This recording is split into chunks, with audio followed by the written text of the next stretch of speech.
Bismillahirrahmanirrahim. Rabbi syrah li sadri wa yassir li amri wahlulatan min lisani yafqahu qawli. Innal hamdalillah nahmaduhu wa nasta'inuhu wa nastaghfiruh wa na'udzu billahi min syururi anfusina wa min sayyiati a'malina may yahdihillahu fala mudhillalah wa may yudlilhu fala hadiyalah. Baik, langsung saja perkenalkan, nama saya Muhammad Hasbi Abdillah.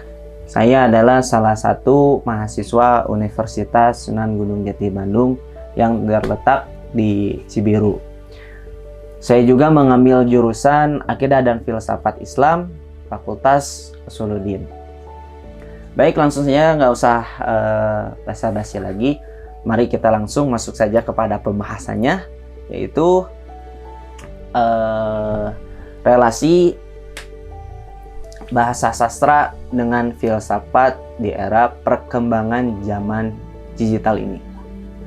Mengapa sih saya mengambil tema itu? Karena mungkin cukup menarik gitu ya tema yang saya akan bahas ini. Mengapa kaitannya dengan sastra bahasa dan filsafat gitu ya? Karena filsafat sendiri itu menggunakan bahasa-bahasa yang mungkin orang lain sulit untuk mengetahuinya gitu. Nah, saya mengaitkan bahasa sastra dengan filsafat karena mereka itu saling berkaitan atau berhubungan satu sama lain, tidak bisa dipisahkan. Karena bahasa sendiri kalau ditinjau dari fungsi, dia memiliki fungsi untuk berkomunikasi atau berinteraksi dengan orang lain gitu, dengan orang banyak gitu ya.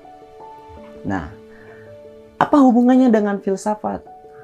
Hubungannya dengan filsafat karena orang-orang filsafat itu menggunakan bahasa-bahasa yang orang lain tidak pahami. Orang lain yang mungkin bertanya-tanya, kenapa sih orang ini omongin seperti ini? Kenapa sih orang tuh sulit dipahami gitu ya? Nah, oleh karena itu filsafat dan bahasa sastra itu tidak bisa dipisahkan. Nah, maka dari itu keduanya tidak bisa dipisahkan satu sama lain. Mereka berhubungan erat. Nah, untuk kali ini saya akan membahas manfaat dari permasalahan yang akan saya bahas kali ini, yaitu untuk mengedukasi kepada orang-orang yang nonton untuk memberikan pandangan baru gitu ya, dan memberikan motivasi gitu untuknya mengenai pembelajaran atau mencari tahu gitu tentang bahasa dan sastra digabungkan dengan filsafat.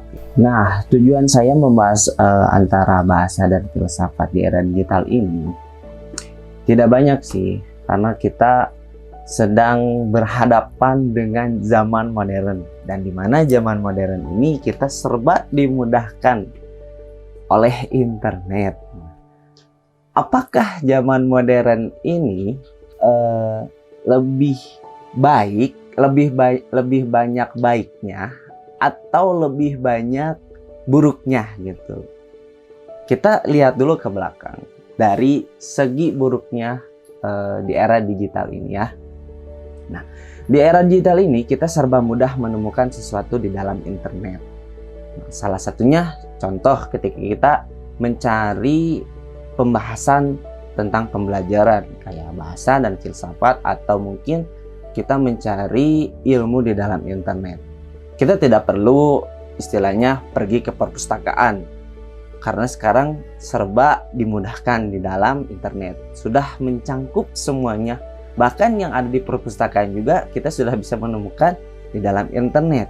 Banyak kebaikan-kebaikan yang mungkin kita bisa dapat di dalam di era digital ini gitu ya. Khususnya dalam pencarian bahasa dan sastra, filsafat gitu ya. Nah, apakah manfaat di era digital ini berpengaruh kepada bahasa sastra dan filsafat? Ya, tentu jelas itu sangat berpengaruh kepada sastra bahasa dan filsafat. Mengapa? Orang dahulu ketika menginginkan atau membahas tentang sastra, mereka harus berkumpul terlebih dahulu di dalam satu kajian. Baru mereka bisa membahas tentang bla bla bla bla, atau mungkin bisa membahas sharing lah satu sama lain dan harus berhadapan satu sama lain. Atau tentang membahas tentang filsafat di dalam satu forum, kita harus mengunjungi tempat tersebut. Beda halnya dengan era sekarang gitu. Era sekarang itu serba memudahkan. Nah, filsafat tersendiri itu bisa dikenal oleh kita berbagai ilmu pemikiran yang sudah ada di zaman dahulu sampai saat ini. Nah, akan tetapi filsafat yang sekarang mungkin lebih memudahkan gitu ya ketimbang yang dahulu gitu. Nah, di sini saya akan membahas 3 poin pokok atau 3 poin penting lah di dalam era digital ini. Yang pertama, dalam era digital. Yang kedua, relasi antara bahasa dan era digital. Yang ketiga, filsafat bahasa sebagai filsafat analitik. Dalam era digital adalah era di mana hampir semua masyarakat menggunakan media digital atau internet dalam kehidupannya sehari-hari. Bisa kita bayangkan kan bagaimana orang tanpa internet di zaman sekarang? Mungkin cukup kesulitan karena mungkin sudah kebiasaan memakai internet setiap hari. Sekarang tiba-tiba tidak ada internet sama sekali. Bingung kan orang-orang? Nah, karena sekarang di era digital, kita juga disuguhi antara kelebihan di dalam internet ataupun kekurangan di dalam internet. Penggunaan internet atau media dapat membuat hidup kita lebih efisien atau praktis gitu ya, lebih mudah. Tetapi gaya hidup lama-kelamaan bergantung pada pengguna digital bisa menyebabkan malas gitu ya. Kenapa saya bisa menyebutkan malas? Karena orang keseringan menggunakan internet atau digital itu sendiri karena pengen praktis dan efisien, tidak membuang-buang waktu gitu.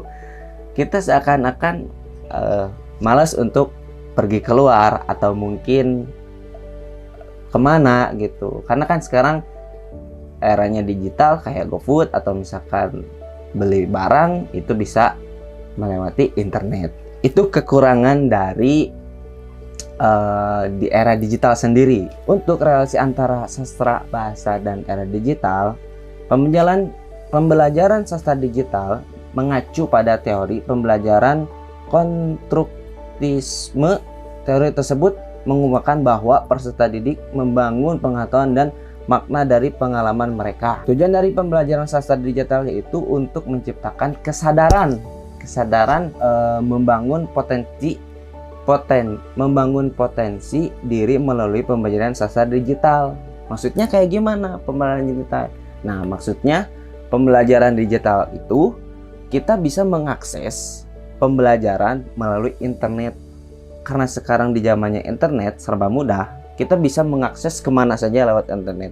Bahkan bisa saja kita memberikan wawasan di dalam internet, khususnya dalam bahasa gitu ya. Karena banyak orang mungkin bahasa Indonesia atau misalkan bahasa Arab atau misalkan bahasa Inggris, kita bisa mengakses di dalam satu link itu bisa kita cari atau misalkan kita sebarluaskan atau kita bisa mengembangkan bahasa atau misalkan memperbagus bahasa.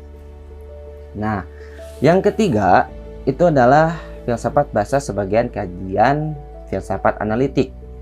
Filsafat analitik ini merupakan sebuah metode yang digunakan untuk menjelaskan dan menggambarkan sebuah kebenaran dari ungkapan filsafat. Maksudnya kayak gimana? Filsafat itu biasanya harus dibuktikan dengan kebenaran. Tidak semata-mata kita mendapatkan informasi melalui internet atau melalui siapa, dan seakan-akan kita menerima informasi itu benar-benar mutlak. Tapi kita tidak bisa mengklarifikasi bahwasanya informasi itu benar atau salah. Nah, makanya di sini filsafat lebih mengutarakan pemikirannya gitu ya. Di dalam pemikiran tersebut, filsafat itu lebih menganalisis dari sastra bahasanya. Kenapa seperti itu? Karena orang-orang filsafat itu lebih kritis gitu ya dalam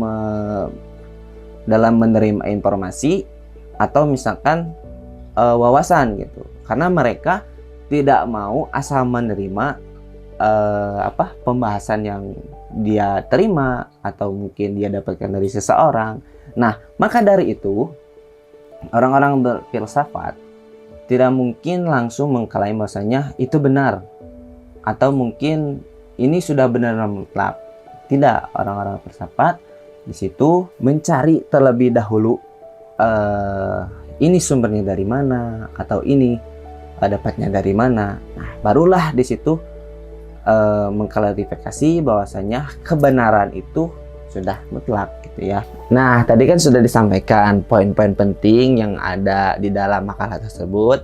Adapun metode yang digunakan pada makalah ini yaitu menggunakan metode kualitatif, di mana metode ini menganalisis data dari yang ada di dalam internet supaya sah atau kebenarannya itu terbukti benar gitu ya. Nah, mungkin ada beberapa yang harus saya simpulkan di dalam makalah yang saya sampaikan tadi. Nah, kesimpulan dari pembahasan di atas adalah bahwa relasi dan sastra dengan filsafat di era globalisasi ini banyak kemungkinan kita mendapatkan manfaat-manfaat yang kita dapat dengan mudah gitu ya. Kita bisa mendapatkan dimanapun, kapanpun, waktu kita sedang santai atau kapanpun kita bisa mendapatkan manfaatnya gitu untuk kehidupan sehari-hari. Adapun di dalam kekurangan yang kita dapat dari era globalisasi ini, yaitu kita mendapatkan sesuatu yang instan atau yang efisien. Lama-kelamaan kita menggunakan internet akan membuat perubahan dalam gaya hidup. Contohnya kita malas beraktivitas, malas keluar rumah, atau malas dalam segala hal karena kita mendapatkan sesuatu yang kita inginkan itu dengan mudah dan instan. Nah, mungkin itu saja yang bisa saya sampaikan untuk hari ini. Mungkin next time kita bisa bahas apa lagi yang mungkin topiknya sangat menarik yang untuk kita bahas. Untuk kurang lebihnya saya mohon maaf dan saya undur diri. Bila ada kesalahan boleh dikoreksi dan boleh dikomen. Assalamualaikum warahmatullahi wabarakatuh.